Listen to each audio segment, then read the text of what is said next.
Boa noite, amados irmãos, que a paz seja convosco. Meus irmãos, eu quero trazer uma explicação aqui sobre a enquete que eu trouxe no grupo, sobre qual era o joio e o trigo. Eu mandei a foto de 2 raminhos para vocês, eu queria trazer uma explicação aqui. Antes de eu começar a explicação, eu queria ler em Mateus 13, 24 ao 30, que fala sobre a parábola do joio. Propôs-lhes outra parábola, dizendo: o reino dos céus é semelhante ao homem que semeia a boa semente no seu campo. Mas, dormindo os homens, veio seu inimigo e semeou o joio no meio do trigo, e retirou-se. E quando a erva cresceu e frutificou, apareceu também o joio.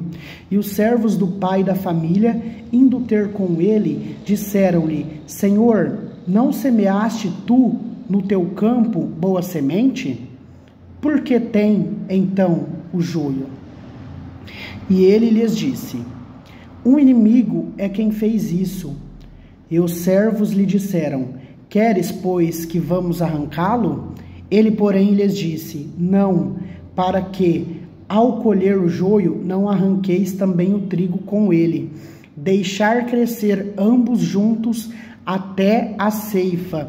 E por ocasião da ceifa, direi aos ceifeiros: colhei primeiro o joio, e atai-o em molhos para o queimar, mas o trigo ajuntai no meu celeiro.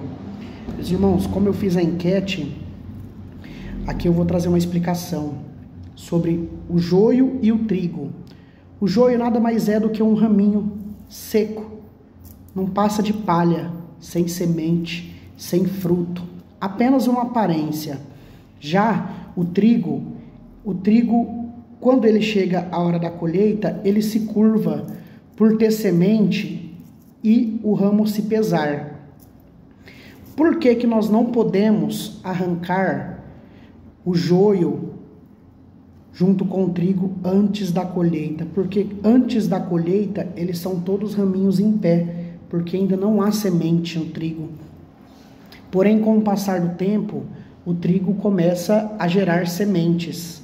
As sementes é o que pode ser feito o trigo para o pão ou o plantio para novos raminhos. Todos eles crescem juntos. Eles crescem tudo junto, aglomeradinho, tudo um pertinho do outro. Se nós tentarmos arrancar o joio, e no meio de uma plantação que pode ter milhares de raminhos, nós perdermos apenas um raminho, não é apenas um raminho que nós estamos perdendo. Porque cada raminho desse daqui produz de 30 a 60 sementes. Se a gente pegar para contar aqui, a gente perde a conta de tanta semente que tem aqui. Então, em um raminho só, nós não estamos perdendo apenas um raminho, mas sim toda a semente que está aqui. Imagina se nós retirarmos esse raminho e perder um raminho de trigo. Aqui nós estamos falando de 30 a 60 raminhos que podem ser nascidos através desse. Assim também é a vida cristã. Muitas das vezes nós levamos os nossos familiares para a igreja, para a casa do Senhor, os amigos, e no meio desses aparece um joio. No meio desses nós temos um joio.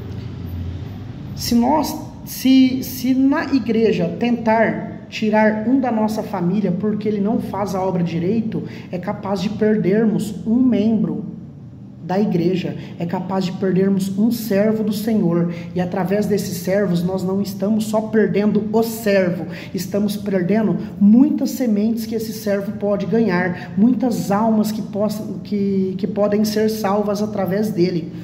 A palavra de Deus aqui em Mateus 13, 3 ao 8, nos diz: E falou-lhes de muitas coisas por parábolas, dizendo: eis que o semeador saiu a semear, e quando semeava, uma parte da semente caiu junto ao caminho, e vieram as aves e comeram-na.